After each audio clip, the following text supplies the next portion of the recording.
Welcome to Mental Fitness, the Gateway to Success podcast, providing business owners, leaders, and entrepreneurs with the 3 INs: insights, inspirations, and intentional actions.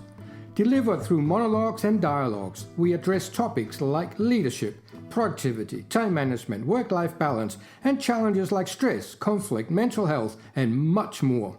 Please do not hold back from suggesting specific topics and guests you would like on this podcast. Greetings and welcome to Mental Fitness, the Gateway to Success. The topic of this episode is the AI crisis and mental fitness. Now, let me start by making really clear that I am not an AI expert in any shape or form. I'm using it for a few basic things, but that's pretty much me. So what is it that makes me want to do an episode about this? And you will understand that probably fairly shortly as I move forward with this podcast episode. So AI crisis. What AI crisis? And for me, but with the little bit that I do know and understand, I believe that there will be a crisis, maybe more than one.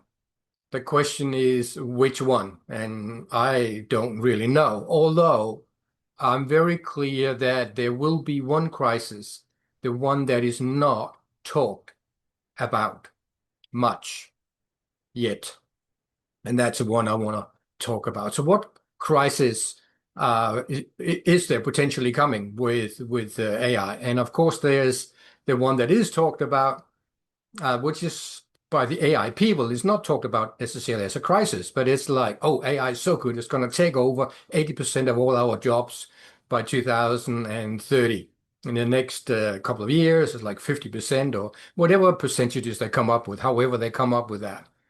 However, there's no doubt, as we have seen this with other main transitions in history, that there will be job losses, and probably this time around more than other times, and also over a shorter period of time, which creates a whole different level of intensity of crisis.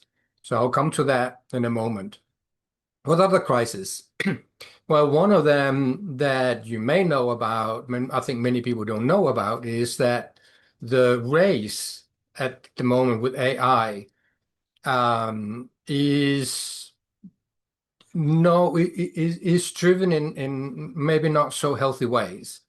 And one of the biggest challenges that AI itself is facing in the coming years is that we just don't currently have the physical power to power it. So a whole new infrastructure needs to be created to physically provide the power, because these big AI centers are extremely hungry when it comes to powering the chips and powering the cooling down of these massive computer centers. Is like the projected amount of power needed is a number I can't even pronounce, and currently we don't have that. So maybe that's good news in some ways, because it can maybe slow down the process and we go through this transition period that we've done many times, and we're going to do again. Maybe we can just take a little bit longer and cause this havoc. However, that is not likely to happen either, because of another kind of crisis, which is that battle between, say, United States and China, where China is getting really good at this stuff, and they have a different outlook on things and can more happily to create power in ways that maybe is not necessarily terribly good for mankind or the environment. So in order for, say, the United States to be able to keep up, they need to do the same. And that creates another crisis from the environmental point of view. And how are we going to actually create this power that is needed? And of course, there are very creative people like Elon Musk, who is already looking at a completely different solution to this. And I believe that that's probably most likely going to happen. Most things he sets out to do, he achieves. But this is something that ain't going to happen just within a few months or a couple of years. It's going to take some time to create that. So it's going to be really interesting to see how that whole thing evolves and the crisis in a way that comes with this. Then there's an other potential crisis that again I can't see why wouldn't happen, but it may not happen. Last time we saw this was with the dot-com crash back in about year 2000, where suddenly this whole internet thing took off and a lot of companies invested in that and provided more services that there were people to actually buy and pay for. So it was many of those crashed because they poured a lot of money, borrowed a lot of money, and then couldn't service those loans. What we're seeing now with the AI is potentially the same thing, just at a whole different scale. Because the amount of money that is poured in at this moment in time to AI globally, we're not talking a few $1 million. We're not even talking a few $1 billion. We're actually talking trillions of dollars. And at the moment, I mean, I'm using, say, ChatGPT, Grok, a few other things. I'm paying nothing. I don't know anybody who's actually paying for these wonderful services. So where are they getting the income from, and how they are going to get revenue and income from these AI platforms going forward when there is a staggering amount of money poured into creating these massive AI centers, data centers, whatever they're called. So somewhere along the way, there's likely to be, a few of those that, like when there's all these search engines and on the internet, and then Google came along, and then within whatever length of time, everybody is Googling, and Google became almost like a monopoly in that. Who's going to be the monopoly on AI? Is it going to be, or is it going to be a couple? But compared to the amount of money that is poured into it at this moment in time and being borrowed to service the building of these places, um, who's going to pay for that? And how many of those are going to financially be able to survive that until they can create an income from it? I have no idea. I'm not an economist either. But when I listen to people talking about the AI crash that is coming, I'm kind of listening and going, that makes sense. I can see that happen.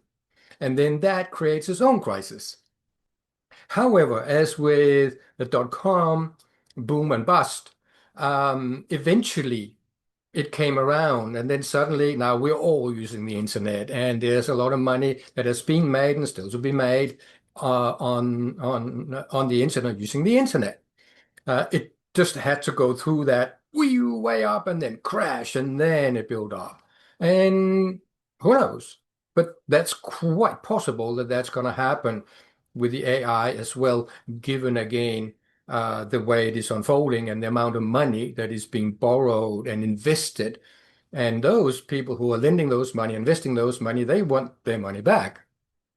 Are they going to get their money back? Well, some probably will. Some probably won't.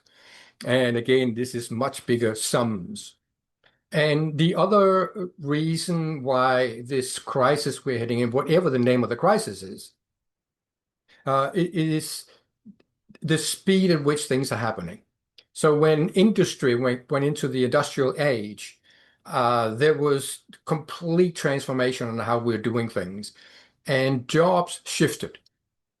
Um, And it wasn't that industry suddenly because new things were created and things started getting automated that that there was less jobs available. It's just jobs transitioned, but it transitioned over a fairly long period of time.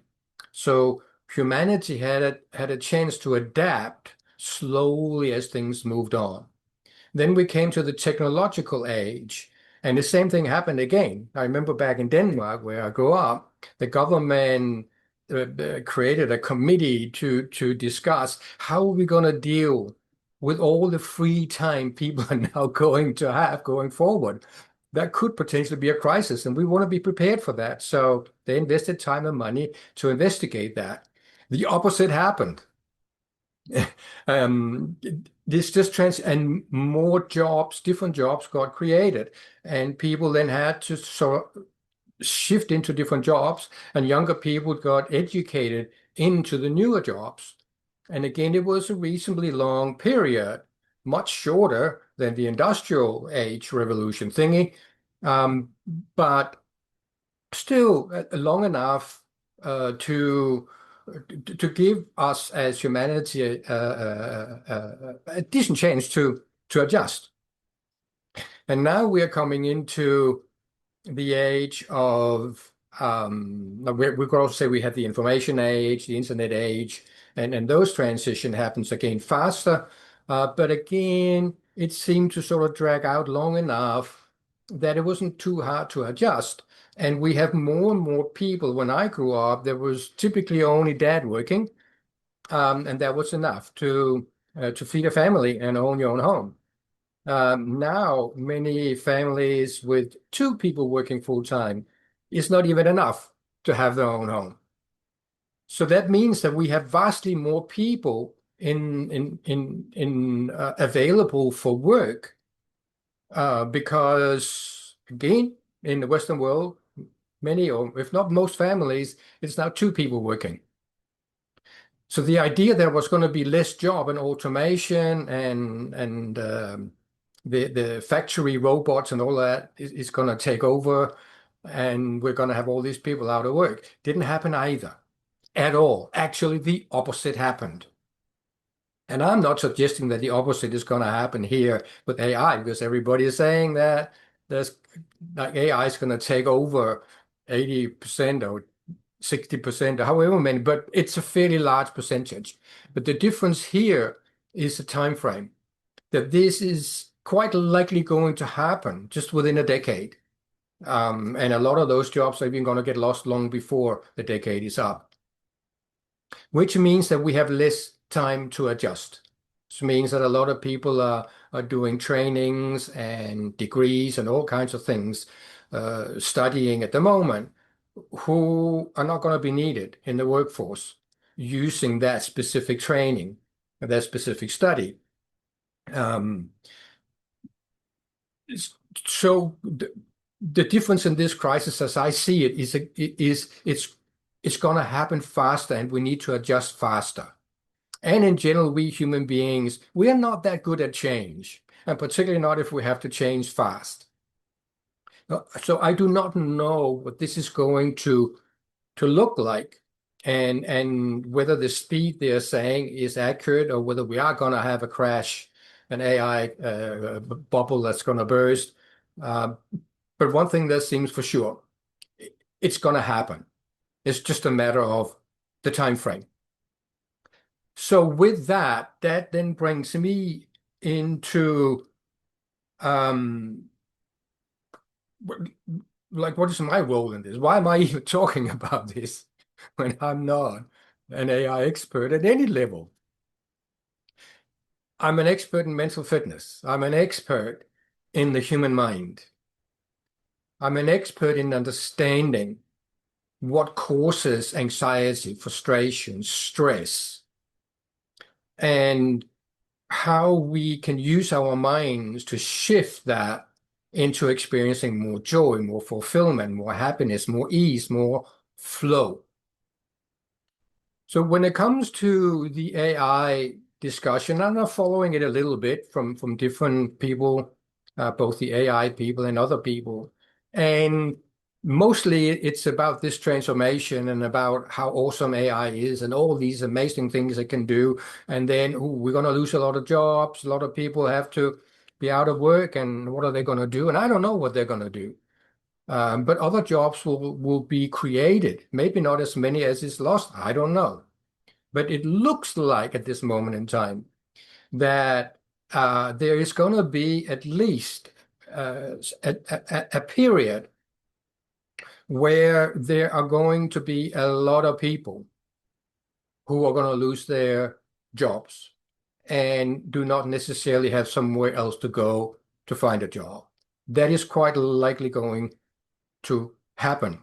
Whatever degree, I don't know. Whatever time frame, I don't know. So very recently, I was listening to the Diary of a CEO podcast. I can really recommend that. He is a wonderful interviewer, and he brings on some, really experts in all kinds of fields. And he has done a couple of interviews with interview with Simon Sinek that I listened to a part of, and with Tony Robbins. And both of those, I went in 2 or 3 days, I was listening, was saying something entirely different that made me really go, wow, yeah, nobody's talking about that. So now I want to talk about it. And what both of them said, particularly Tony Robbins, he said the biggest crisis we're going to have is the human crisis. And there is talk about, from government levels and other levels, how are we going to handle this and that and this and that.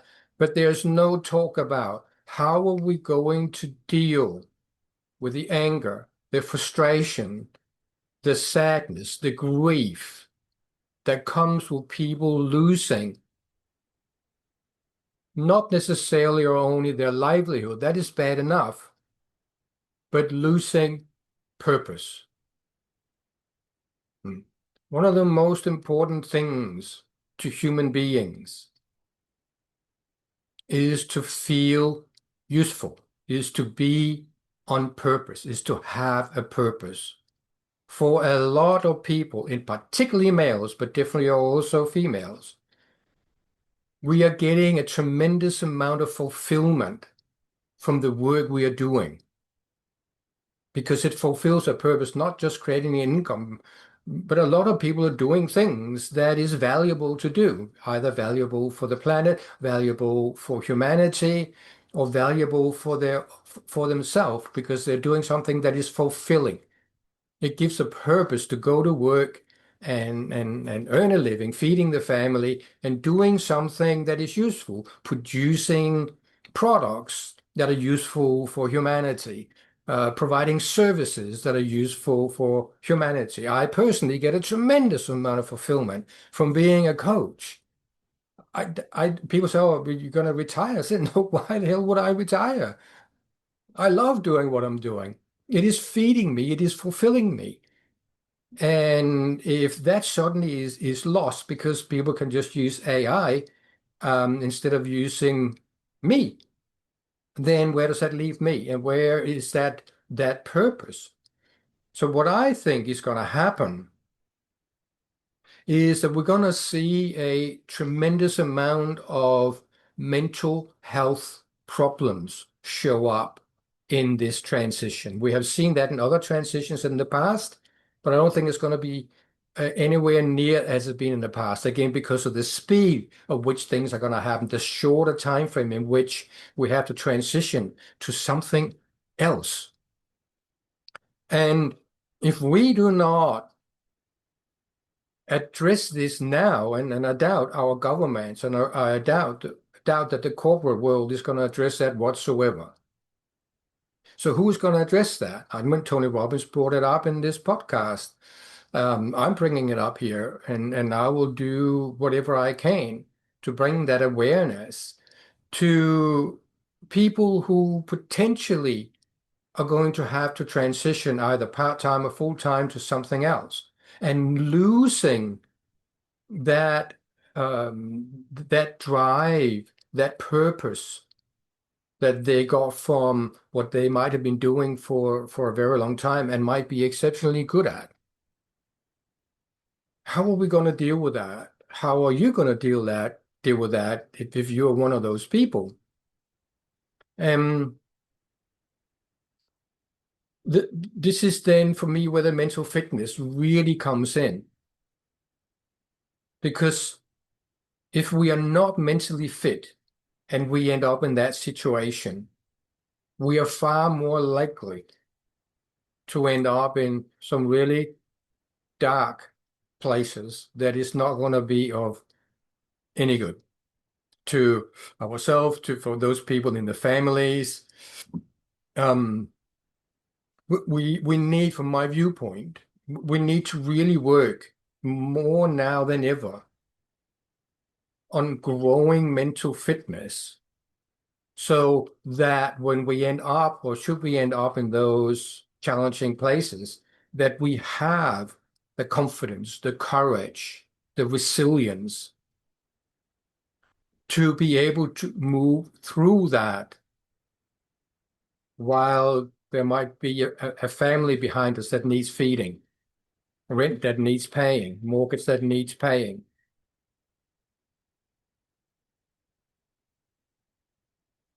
So that's my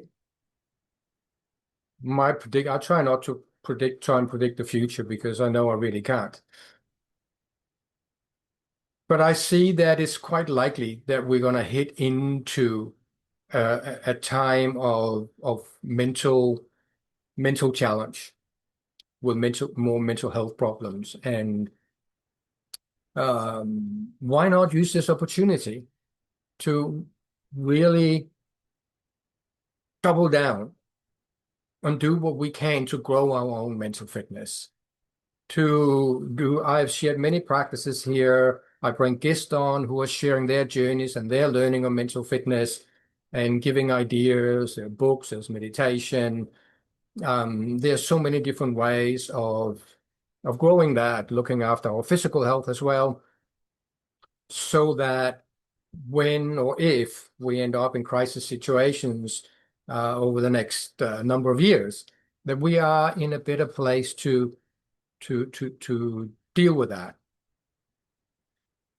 So that's just my um would say unqualified take on what potentially could happen and where this might go, not around the AI itself, but about the human impact of that. So of course, with that, as per usual, my invitation to you listening to this is keep growing your mental fitness, no matter how mentally fit you already are.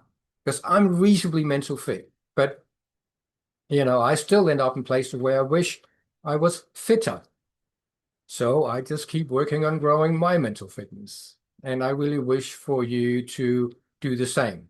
Because no matter what you're doing going forward at this moment in time, whether it's related to AI or not, growing our mental fitness simply cannot be a waste of time and energy. And if you say that, I know some people will say, I just don't have the time or I don't have the energy. Well, if you don't have the time, get my book, Time Management, a complete waste of time. And that will knock that one out. And you will create the time that you need if this is important to you. So it comes back, as per usual, not to time, not to energy, but comes back to priority. And I'm not here to decide what your priority should be. Only you can do that. But for me, my priority is to continue to grow my mental fitness so I can deal with bigger and bigger challenges in a positive way without going back into anxiety, worry, depression, anger. Because I can see the potential over the next few years if a large number of people are losing their life purpose and their jobs, that there potentially is going to be a lot of anger, which unfortunately potentially could also lead to a lot of not good things. Because when we are in those places as human beings, we tend to do and say things that we normally wouldn't. That can be quite damaging, both psychologically and, of course, physically as well. So please join me in growing our mental fitness and sharing this with others.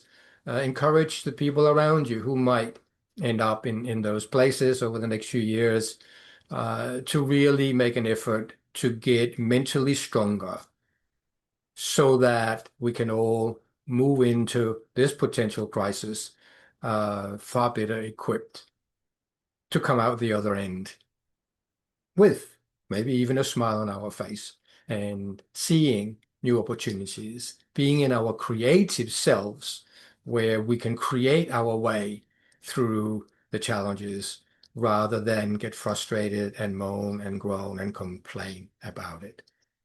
So with that, let's finish with a nice deep breath and a big sigh. And maybe just take a moment when you turn this off to just be in stillness for a few moments and connect with yourself. Thank you for tuning in to this episode of Mental Fitness, the Gateway to Success. If you have stories of how mental fitness has benefited you that you are happy to share, go to my website, mikal.nz, click on podcast and fill in the guest application form. If you want direct support from me utilizing my 40 years of mental fitness learning and practice, email me at coach@mikal.nz or message me on LinkedIn. Any feedback, review, share, follow, like, or any other good stuff is, of course, appreciated. Thank you for listening to Mental Fitness, the Gateway to Success podcast. I'm your host, Mikal Nielsen.